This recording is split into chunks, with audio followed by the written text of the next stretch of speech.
Halo semuanya, kita bertemu lagi dalam blog 16.2.5 Asuhan Keperawatan Sistem Pernapasan, dan kali ini kita akan membahas tentang pengkajian dan pemeriksaan fisik pada sistem pernapasan.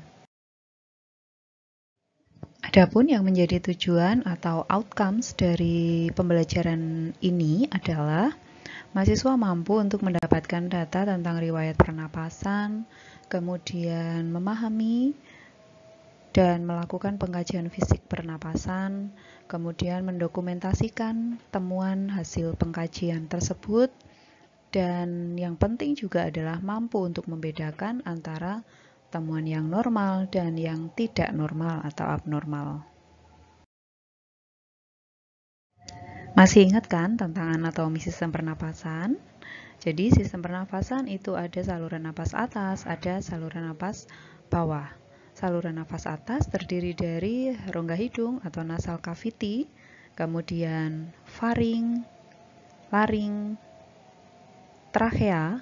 Jadi trakea kalau dilihat dari gambarnya itu ada di depan esofagus, sisi anterior dari esofagus. Kemudian saluran napas bawah itu ada paru-paru yang di dalamnya ada percabangan dari trakea, yaitu bronkus, bronkeolus, dan kemudian setelah bronkeolus terminal ada alveolus.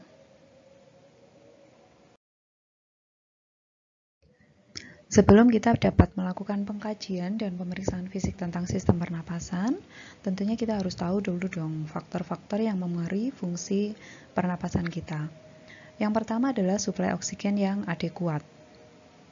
Contohnya, kalau kita tinggal di lingkungan yang di dataran rendah, kemudian tidak ada polusi udara, kemudian banyak pepohonan. Nah, tentunya di area itu suplai oksigen di lingkungan sekitar kita itu mencukupi atau adekuat.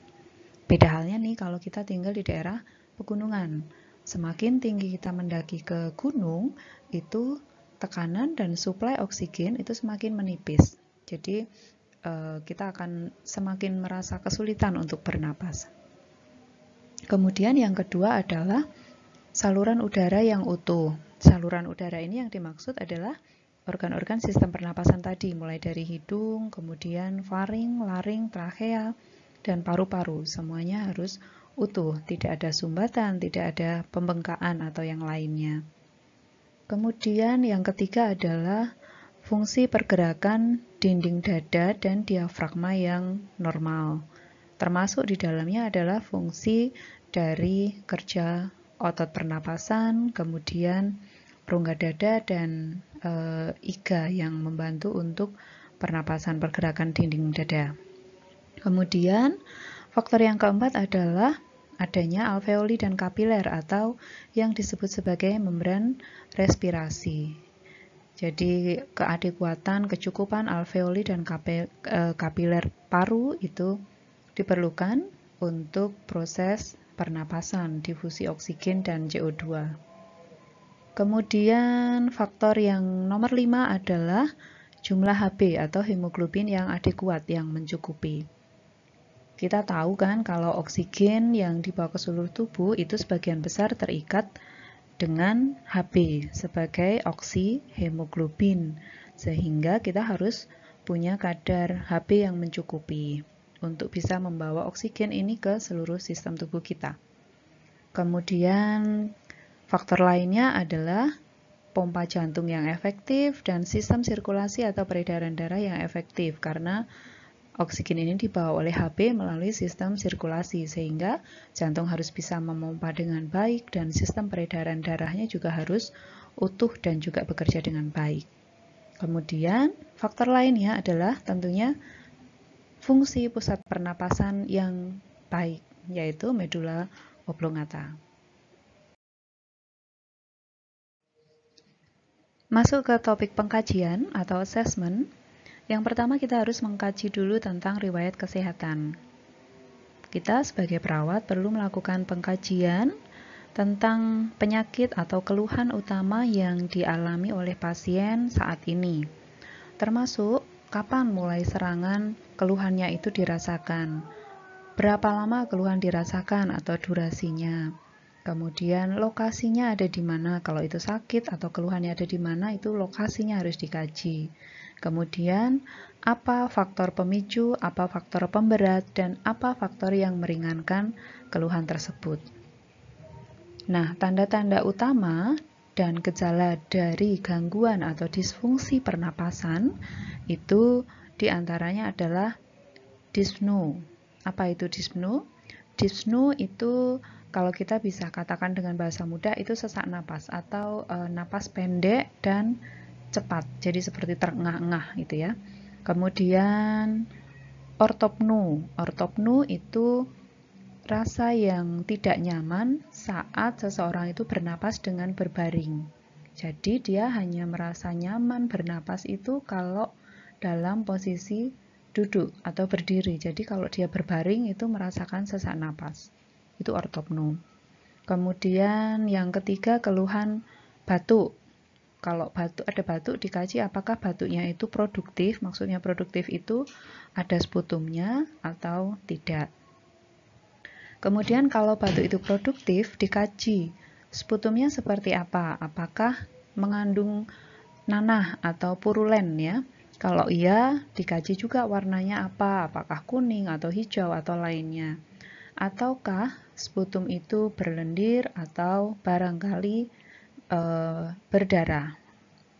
Kemudian apakah ada chest pain, nyeri dada. Kemudian suara nafasnya bagaimana? Adakah suara nafas yang tidak normal seperti wheezing dan crackles? Ini nanti akan kita bahas berikutnya ya. Kemudian kita juga perlu mengkaji kecukupan oksigen di jaringan tubuh. Misalnya adanya tanda clubbing fingers, jari tabuh gitu ya. Kemudian hemoptysis. Hemoptysis itu batuk dengan darah atau adanya mukus atau sputum dari saluran napas yang mengandung darah. Kemudian dikaji apakah oksigen itu memenuhi seluruh kebutuhan tubuh kita, termasuk biasanya di area perifer, di jari-jari tangan, kaki itu apakah ada tanda sianosis atau kebiruan.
Selain mengkaji tanda dan gejala pada klien, kita juga sangat perlu untuk mengkaji riwayat kesehatan dari faktor-faktor resiko gangguan saluran pernapasan.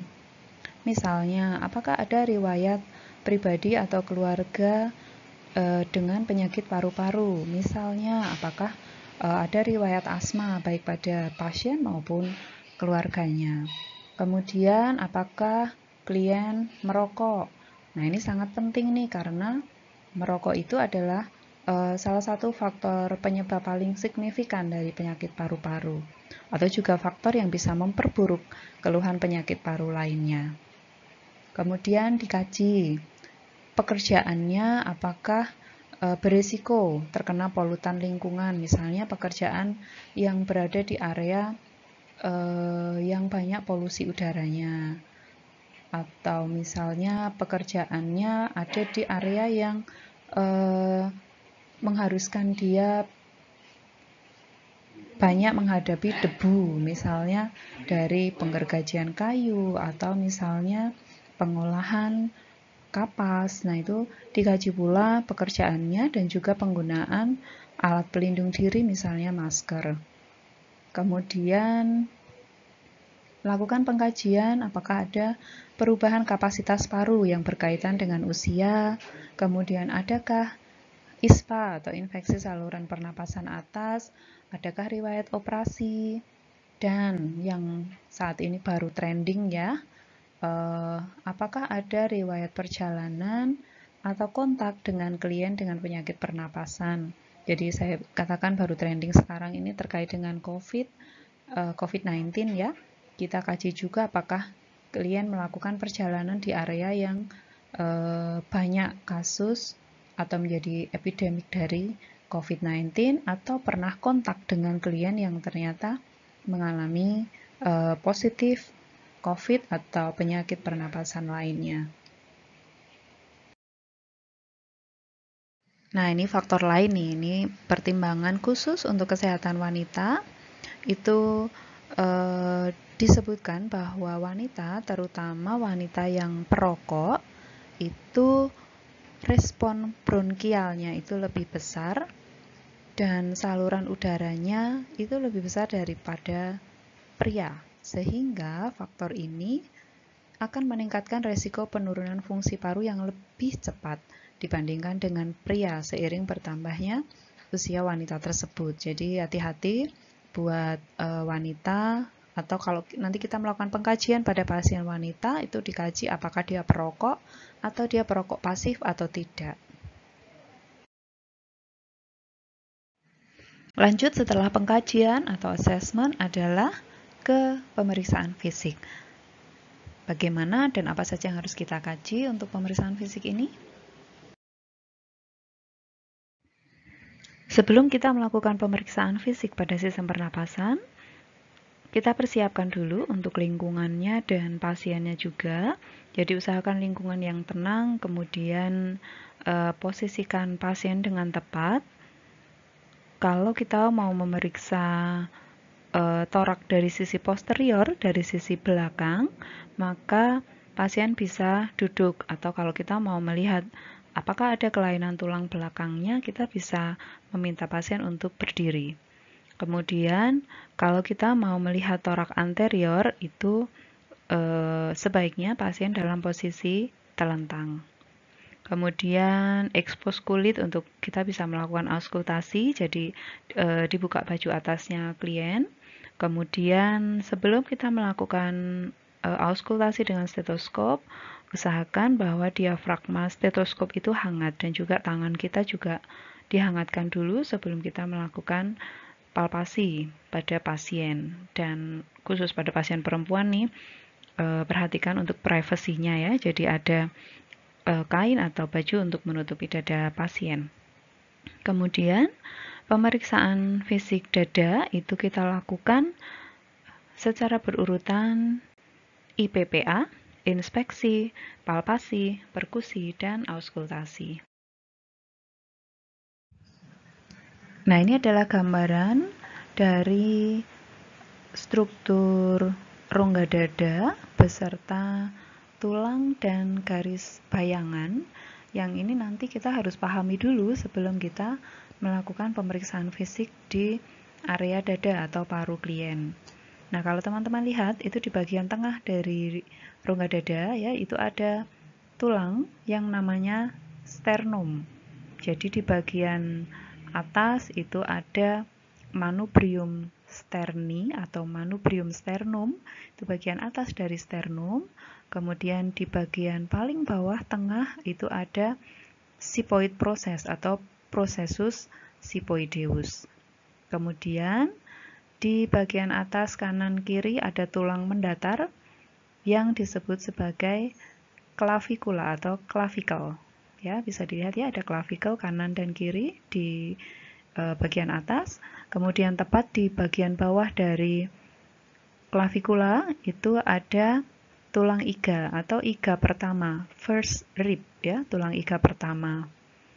Nah, setelah tulang iga atau di antara tulang iga itu ada rongga atau ruang antar iga, ruang antar kosta. Iga atau rib itu juga disebut sebagai kosta, maka ruang antar kostanya sering juga disebut sebagai ruang interkosta atau intercostal space, dan diberi nama atau nomor sesuai dengan tulang iga di atasnya. Jadi misalnya tulang iga pertama, maka di bawahnya ada ruang interkosta pertama atau first intercostal space. Di situ ada tulisannya ya, first intercostal space. Kemudian iga kedua, kemudian ruang interkosta kedua, dan seterusnya. Kemudian ada garis vertikal berwarna merah, itu garis bayangan ya. Garis bayangan berwarna merah ada di bagian kanan dan kiri, itu masing-masing tepat di tengah-tengah klavikula, disebut sebagai mid-clavicular lines atau garis mid-clavikula. Ada mid-clavikula kanan dan mid-clavikula kiri. Jadi nanti ini menjadi dasar untuk kita bisa melakukan pemeriksaan fisik, misalnya di ruang interkosta keberapa. Nah, itu kita harus bisa menghitung mulai dari iga pertama.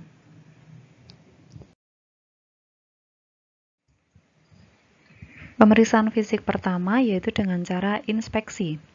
Inspeksi ini kita mengamati. Yang pertama kita amati secara keseluruhan dulu. Penampilan umum klien, ukuran tubuh, warna kulit, posturnya, kemudian bagaimana dengan pernafasannya, pergerakan toraks atau rongga dinding dadanya seperti apa, apakah normal atau ada kesulitan sehingga untuk pernafasan dinding toraksnya harus terangkat dengan lebih tinggi daripada biasanya. Kemudian kita juga mengkaji bagaimana pernapasan klien. Kita amati ketika klien bernapas itu apakah ada otot bantu yang digunakan, otot bantu pernafasan yang digunakan, kemudian bagaimana irama dan kedalaman atau kecepatan pernapasannya. Kemudian kita juga amati apakah selama kita melakukan pengkajian itu klien itu batuk atau tidak. Setelah pengamatan secara umum, kita melakukan inspeksi pengamatan dari pola nafas pasien. Apakah napasnya biasa, kecepatannya normal, kedalamannya normal, atau pasien itu untuk bernapas harus sangat meniup nafasnya atau inspirasinya itu lebih dalam dari biasanya, atau lebih kesulitan sehingga ada penggunaan otot bantu tambahan, lehernya ikut tertarik, rongga dadanya tertarik lebih tinggi daripada biasanya atau tidak. Untuk usaha napasnya, adakah usaha napas yang lebih? Kemudian kaji juga warna pasien, maksudnya apakah ada sianosis atau kebiruan, karena ini juga ketika ada kebiruan terutama pada mukosa atau ujung jari perifer, ketika ada kebiruan itu juga salah satu indikasi dari kurangnya oksigen di area tersebut. Kemudian kita juga mengkaji, di inspeksi ini kita mengkaji juga, menghitung juga kecepatan pernapasan klien, di mana kita sudah tahu ya, kalau kecepatan pernapasan pada orang dewasa itu 16 sampai 20 kali per menit. Untuk pengkajian dengan inspeksi, usahakan pakaian klien itu pakaian atasnya ya terbuka sampai di pinggang, dan apakah pasien itu bisa duduk tanpa dukungan, maksudnya bisa duduk sendiri tanpa harus dibantu. Kemudian kita amati di poin yang keempat itu ya, bagaimana diameter anterior posterior toraks atau dada dari pasien. Bisa dilihat di gambar, itu diameter anterior posterior itu dengan garis yang warna hijau, diameter anterior posterior itu berarti diameter rongga dada depan belakang. Kemudian bagaimana perbandingannya dengan diameter transversalnya, itu ditunjukkan dengan garis panah warna ungu ya, ke arah samping atau horizontal mendatar ya, diameter transversal. Normalnya kalau kita perhatikan untuk orang normal dewasa ya, itu diameter anterior posteriornya dibandingkan dengan diameter transversalnya itu kira-kira 1:2. Jadi lebih lebar ke arah samping. Jadi kira-kira dua kali lipatnya dibanding diameter anterior posterior. Itu yang normal. Jadi kita harus tahu normalnya, kemudian nanti bagaimana dengan kondisi yang lain. Kondisi yang lain yang seperti apa yang dimaksud? Berkaitan dengan diameter rongga dada tadi, anterior posterior dibandingkan dengan transversalnya, itu kalau tadi kita bahas normalnya 1:2 ya, ada pada kondisi-kondisi tertentu, itu ada yang diameternya itu hampir sama antara anterior posterior dengan transversal. Jadi anterior posteriornya lebih lebar dibandingkan orang biasa. Jadi kalau orang normal pada dewasa itu bisa dilihat di gambar, ditunjukkan dengan tulisan normal adult chest ya. Kemudian pada salah satu kelainan yang disebut sebagai barrel chest atau rongga dada yang disebut bentuknya seperti tong begitu, itu diameter anterior posteriornya itu sangat lebar sehingga kelihatan bahwa dadanya itu seperti tong, menggembung begitu. Kemudian ada juga tipe yang lain yang disebut sebagai funnel chest. Di gambar sebelah bawah ada tulisan funnel chest. Itu dinding dadanya itu cekung ke arah dalam. Bisa dilihat dadanya itu lebih cekung ke dalam. Funnel chest itu. Kemudian ada juga yang disebut sebagai kelainan lain pigeon chest atau pigeon breast ya, pectus carinatum. Itu yang disebut ditunjukkan dengan gambar yang paling bawah nomor 4 itu ya, pigeon chest, bisa dilihat perbedaannya. Kemudian gambar yang di sisi sebelah kiri itu menunjukkan kelainan pada kondisi tulang belakang, skoliosis.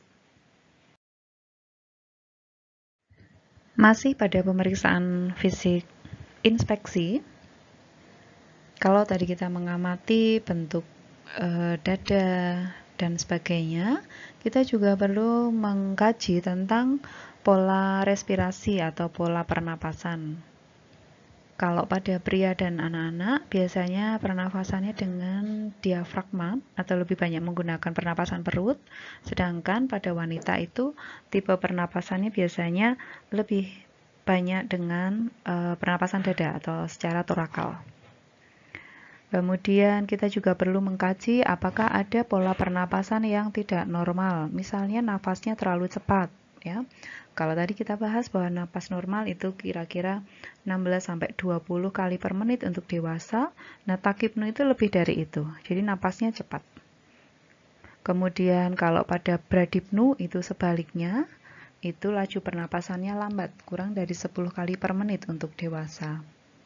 Ada lagi kelainan pola napas yang disebut sebagai Cheyne-Stokes. Cheyne-Stokes itu pernapasan periodik, bisa dilihat dari gambar di sebelah bawah. Pola pernapasan Cheyne-Stokes itu periodik dan ada periode di mana dia pernapasannya dangkal, kemudian tiba-tiba dalam, kemudian tidak ada pernapasan alias apnu, berhenti ya napasnya, berhenti beberapa detik, kemudian mulai napas lagi, dangkal, kemudian dalam, dangkal lagi, apnu lagi. Nah, periodik seperti ini disebut sebagai pernapasan Cheyne-Stokes. Pola pernapasan lainnya yang termasuk pola pernapasan tidak normal juga adalah, contohnya yang pertama adalah pernapasan Biot, pernapasan dalam, dangkal, dan disertai apnu atau henti napas yang tidak teratur. Contohnya terjadi pada klien meningitis. Kemudian pernapasan Kussmaul. Pernapasan Kussmaul itu inspirasi dan ekspirasi itu sama panjangnya dan sama dalamnya. Jadinya total pernapasannya itu lambat dan dalam. Contohnya kalau pada pasien koma, pasien dengan obat bius, pasien keracunan alkohol, atau pasien uremia. Kemudian pernapasan dyspnoe. Dyspnoe itu disebut juga shortness of breath, jadi napasnya pendek. Klien susah bernapas dan biasanya menunjukkan adanya retraksi dada, jadi napasnya itu pendek dan seperti terengah-engah.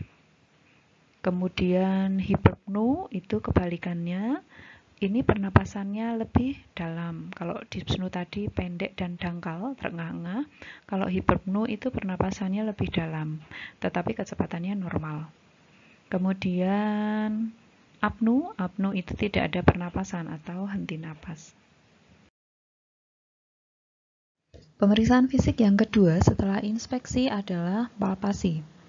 Dengan melakukan palpasi, ini kita menggunakan telapak tangan untuk melakukan sentuhan atau tekanan. Nah, pada dinding dada, dinding torak, kita melakukan pemeriksaan palpasi untuk memeriksa apakah ada misalnya nyeri tekan, kemudian pembengkakan pada bagian-bagian dari dinding torak, baik anterior maupun posterior. Kemudian kita juga melakukan palpasi dengan cara menggunakan kedua telapak tangan kita di dinding torak, dilakukan bersamaan anterior kanan kiri, kemudian posterior kanan kiri. Kita memeriksa bagaimana gerakan dinding toraks, apakah kanan kiri ini seimbang atau tidak. Kemudian kita juga melakukan pemeriksaan vokal fremitus. Vokal fremitus ini kita lakukan pemeriksaan dengan menempelkan kedua telapak tangan kita pada dinding toraks.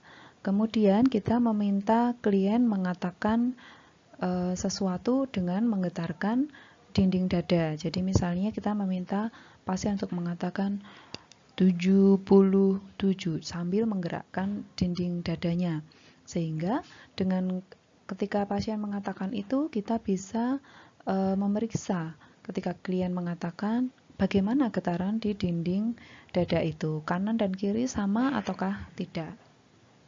Kemudian vokal fremitus ini, getaran atau vibrasinya ini akan meningkat biasanya, jadi lebih terasa bergetar kalau ada konsolidasi paru. Misalnya tumor. Kemudian akan menurun kalau pleura itu isi cairan atau udara. Dan kondisi lainnya bisa dibaca.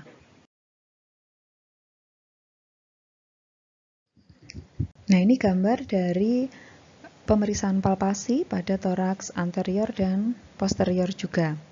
Pada toraks anterior bisa dilihat di gambar sisi kiri kalian ya, sisi kiri kita. Pada toraks anterior depan, kita meletakkan kedua telapak tangan kita di atas dada anterior lateral dan ibu jari direntangkan di sepanjang batas kosta yang mengarah ke processus siphoideus. Itu kita mempalpasi, rasakan getaran dinding dadanya dan vokal fremitus di depan dan belakang. Kalau di belakang, untuk pemeriksaan vokal fremitus bisa dilihat di gambar di sisi kanan ya. Di situ ada beberapa telapak tangan, kemudian ada tulisan 99 ya. Jadi kita meminta pasien mengatakan misalnya 99. Jadi sambil menggetarkan dinding rongga dadanya, kemudian kita rasakan getarannya sampai di dinding dada belakang itu seperti apa. Apakah tinggi, sedang, atau rendah, dan apakah sama getarannya antara kanan dengan kiri. Pemeriksaan fisik yang ketiga dengan cara perkusi. Masih ingat ya tadi yang pertama inspeksi, kemudian yang kedua palpasi, yang ketiga ini perkusi, yaitu dengan mengetuk dengan menggunakan jari kita. Dengan cara perkusi ini kita bisa menentukan jumlah relatif udara, cairan, atau bahan padat di paru-paru yang mendasarinya. Dengan demikian, dengan mengetahui perbedaan suaranya, kita juga bisa menentukan untuk posisi dan batas dari organ, misalnya batas paru ataupun batas organ lain di dada, yaitu jantung. Perkusi ini dilakukan baik di sisi anterior atau depan, sisi posterior atau belakang, dan sisi lateral dada. Lalu normalnya suaranya apa kalau di dada? Normal suara perkusi di dinding rongga dada itu disebut sebagai suara resonan. Jadi suara perkusi normal di rongga toraks itu resonan. Jadi nanti kalau kalian melakukan pengetukan itu suaranya seperti duk duk duk itu ya. Itu disebut sebagai resonan. Tapi kalau suaranya itu timpani, itu menggendang gitu ya, itu suara yang terjadi karena timbunan udara yang berlebih, misalnya pada pneumotoraks. Ini tidak normal ya, jadi yang normal tadi yang resonan.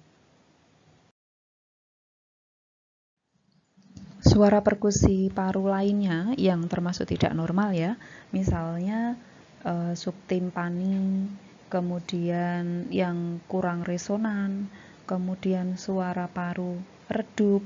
Itu kalau redup itu biasanya karena ada timbunan benda padat, jadi suaranya itu ketika diperkusi parunya itu yang harusnya suaranya resonan duk duk duk begitu, itu menjadi redup kalau ada material padat, ada konsolidasi paru, misalnya pada udim paru atau fibrosis, itu suaranya jadi blek blek blek gitu. Atau ada suara lainnya yang disebut peka. Peka itu misalnya kalau ada tumor, jadi lebih padat ya materinya yang ada di paru, misalnya pada tumor atau nanah atau yang ada fibrosis. Itu suaranya sama seperti kalau kita melakukan perkusi pada paha kita. Jadi suaranya itu peka. Itu suara yang tidak normal juga. Pemeriksaan fisik yang keempat yaitu auskultasi. Melalui auskultasi ini kita bisa memperoleh informasi tentang fungsi sistem pernapasan dan kita bisa tahu juga apakah ada penyumbatan pada saluran napas. Pada saat pemeriksaan auskultasi ini kita meminta klien untuk bernapas melalui mulut dengan lebih dalam dan lebih lambat daripada pernapasan biasa. Kemudian kita minta klien juga untuk menahan napas selama beberapa detik di akhir inspirasi. Jadi pada saat auskultasi kita minta pasien untuk membuka baju bagian atas, kemudian usahakan pasien biasa bernapas secara biasa, pasiennya tenang, tidak gemetar, bisa sambil kita ajak ngobrol ya, jadi pasiennya teralihkan perhatiannya. Kalau ada keringat di area dada yang ingin kita auskultasi, itu dikeringkan dulu keringatnya pasien. Kemudian instruksikan pasien untuk bernapas dengan mulut terbuka, bernapas teratur, cukup dalam, jangan bersuara, dan bernapas dengan pernapasan biasa, lambat biasa. Kemudian kita tempelkan stetoskop secara sedang-sedang saja, kemudian jangan digeser-geser. Kalau kita mau pindah titik auskultasi, lakukan dengan diangkat, bukan digeser ya. Lalu di mana kita melakukan perkusi dan auskultasi ini? Kalau dilihat dengan gambar diagram sites of auscultation, ini kita bisa melihat secara bagan ya. Ada beberapa titik kanan dan kiri kita lakukan semuanya untuk perkusi dan auskultasi. Titik yang pertama itu kalau dilihat itu ada persis di atas klavikula. Kemudian bergeser ke sisi sebelahnya, kalau tadi di kanan misalnya, kemudian nomor 1 di kiri, kemudian turun di nomor 2 kiri, bergeser ke nomor 2 di kanan, turun nomor 3 di kanan, geser ke 3 kiri, dan seterusnya.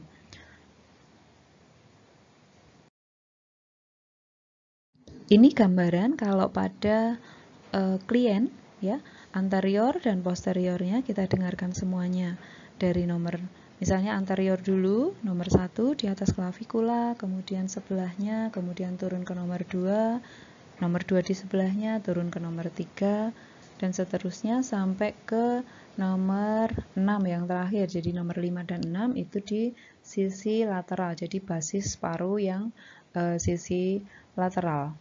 Kemudian posteriornya dari dinding rongga dinding dada belakang ya, mulai dari nomor 1 itu ada arah panahnya, jadi dari nomor 1 kanan, kemudian Nomor 1 kiri, turun.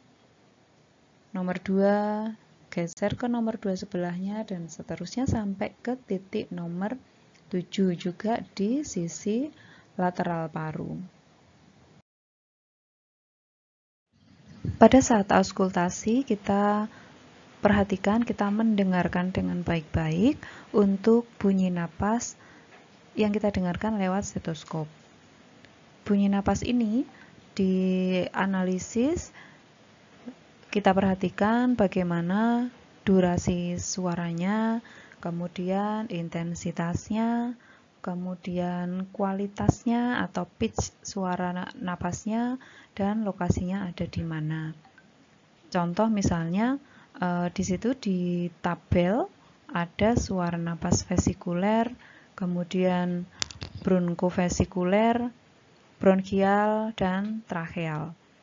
Suara vesikuler itu suara yang terdengar di hampir semua lapang paru, ya. Di lokasi itu bisa dibaca over most of both lungs. Jadi hampir semua lapang paru itu suaranya vesikuler. Kemudian bisa dilihat dari garis antara I itu inspirasi dan E itu ekspirasi.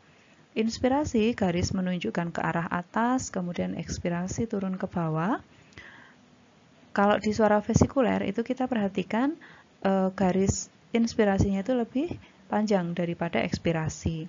Sehingga kita bisa tahu bahwa suara vesikuler di hampir semua lapang paru, normal vesikuler, itu inspirasinya lebih panjang dibandingkan ekspirasi. Jadi ketika kita menarik nafas, itu suaranya lebih panjang dibandingkan ketika suara ekspirasi.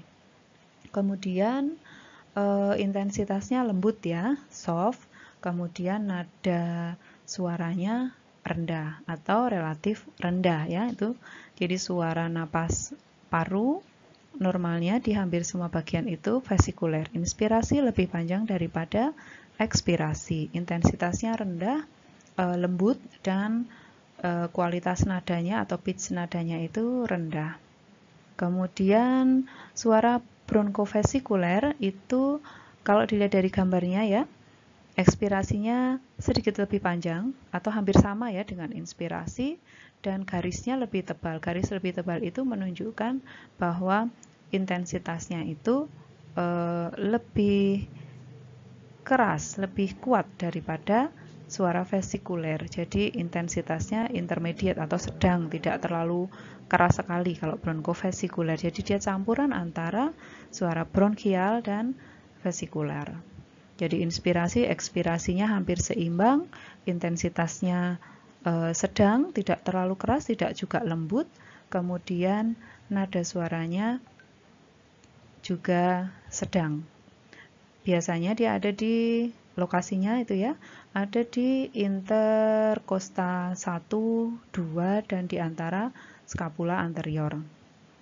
Kemudian suara bronkial ini lebih keras ya, suaranya terdengar lebih keras, ekspirasinya lebih panjang, nadanya lebih tinggi. Biasanya dia ada di dekat jalan nafas yang besar ya, di dekat bronkus, jadi di dekat manubrium sterni, sternum ya, itu suaranya bronkial. Sedangkan kalau suaranya itu lebih keras, sangat keras dibandingkan bronkial, kemudian ekspirasi dan inspirasinya juga hampir seimbang, letaknya di dekat trachea di sekitar leher, itu disebut sebagai suara tracheal. Jadi itu karakteristik suara napas paru normal. Vesikuler itu normalnya di hampir semua lapang paru, kemudian ada bronkofesikuler, campuran antara bronkial dan vesikuler, kemudian suara bronkial dan tracheal itu di jalan nafas yang lebih besar. Nah, suara-suara napas, bunyi napas tadi kalau digambarkan dengan bagan seperti ini ya, bisa dilihat di gambar sisi sebelah kiri yang berwarna itu, ya. Suara napas vesikuler, di mana tadi inspirasi lebih panjang daripada ekspirasi, kemudian intensitasnya lembut dan kualitasnya suaranya itu rendah, tidak keras, ya, vesikuler itu. Vesikuler itu di hampir semua lapang paru, jadi ditunjukkan dengan gambar yang diberi warna pink atau ungu itu, ya. Kemudian suara bronkofesikuler itu letaknya karena dia campuran antara vesikuler dengan bronkial, jadi letaknya itu bisa dilihat di dekat sternum, ya. Jadi di percabangan bronkus. Di percabangan bronkus itu kalau kita dengarkan di sisi kanan kiri sternum di manubrium itu suaranya bronkofesikuler. Inspirasi hampir sama dengan ekspirasi, panjangnya, intensitas suaranya sedang. Kemudian suara bronkial ini lebih keras daripada suara bronkofesikuler. Dia ada di jalan napas yang lebih lebar, ya, di area dekat klavikula itu. Kemudian suara yang paling keras itu suara tracheal, itu ada di area leher, dekat trachea di area leher. Nah, itu tadi kalau suara atau bunyi napas yang normal. Pada klien-klien dengan gangguan pernapasan, itu seringkali menunjukkan suara napas yang tidak normal atau disebut sebagai suara tambahan, suara napas tambahan. Contohnya, suara crackles atau disebut sebagai suara rales. Suara crackles itu bunyi napasnya itu terputus-putus, tidak teratur. Dan biasanya terdengar lebih banyak saat inspirasi, lebih banyak atau lebih jelas saat inspirasi. Crackles ini bisa suaranya halus atau sebagai suara crackles atau rales yang kasar. Misalnya itu pada kondisi-kondisi udem paru, kemudian CHF atau chronic heart failure dini, dan pada pneumonia. Itu disebabkan karena udara yang bergerak karena ada sekresi dan alveoli yang kolaps. Kemudian suara tambahan yang lain yang mungkin ada adalah wheeze atau wheezing, atau ada yang menyebut sebagai mengi gitu. Wheezing itu suara musik, seperti suara musik, tapi kalau kita perhatikan mungkin seperti peluit, ya, seperti peluit dan bernada tinggi. Kemudian terdengar lebih jelas saat ekspirasi, walaupun bisa juga didengar saat inspirasi, namun biasanya lebih jelas saat ekspirasi. Wheezing atau mengi ini disebabkan karena udara itu mengalir lewat saluran udara yang menyempit. Misalnya pada kondisi asma. Asma itu kan ada penyempitan di saluran napas, sehingga ketika mengeluarkan napas itu kesulitan. Jalurnya itu sempit, sehingga ketika napas itu keluar, jadi seperti udara yang melalui jalan sempit, seperti peluit jadinya keluarnya, ya, seperti suara peluit. Itu wheezing atau mengi. Kemudian suara lainnya adalah ronki. Itu seperti mengi, seperti wheezing, namun dia nadanya rendah, tidak seperti mengi yang bernada tinggi seperti peluit. Kalau ini nadanya rendah, seperti mendengkur. Kemudian kalau ronki ini disebabkan karena saluran udara yang lebih, penyumbatan saluran udara karena sekresi, misalnya karena bronkitis, ya. Kemudian suara tambahan lainnya adalah stridor. Stridor atau seperti suara orang mengorok itu, ya. Itu ada bunyi yang mengi saat inspirasi. Kalau tadi wheezing itu mengi saat ekspirasi. Stridor itu mengi saat inspirasi dan beda seperti halnya dengan wheezing yang seperti peluit nada tinggi. Kalau ini terdengarnya lebih keras dan paling keras itu pada trachea. Dan adanya stridor ini menunjukkan adanya sumbatan pada area trachea atau laring. Jadi udara hampir sama sekali nggak bisa masuk, sehingga kalau ada suara stridor ini seringkali menunjukkan adanya kondisi darurat medis karena ada obstruksi jalan napas. penyumbatan jalan napas. Bisa sumbatannya itu karena benda asing yang tertelan atau terhirup, tetapi bisa juga karena misalnya pasien tidak sadar, kemudian lidahnya pasien itu jatuh ke belakang, menutup di saluran napas pasien. Itu juga bisa menimbulkan bunyi stridor. Kemudian suara lainnya adalah pleural friction rub. Jadi seperti suara gesekan, suara menyikat yang terputus atau terus-menerus, suaranya gesekannya kering seperti retakan. Nah, ini biasanya terjadi karena permukaan pleuranya meradang dan saling bergesekan, misalnya pada kondisi efusi pleura ataupun pneumotoraks. Nah, seperti itu teman-teman. Tadi kita sudah membahas mulai dari pengkajian dan pemeriksaan fisik tentang sistem pernapasan. Mudah-mudahan teman-teman bisa memahami, ataupun kalau ingin membaca lebih lanjut bisa menggunakan referensi seperti yang tertuang di dalam slide ini. Terima kasih.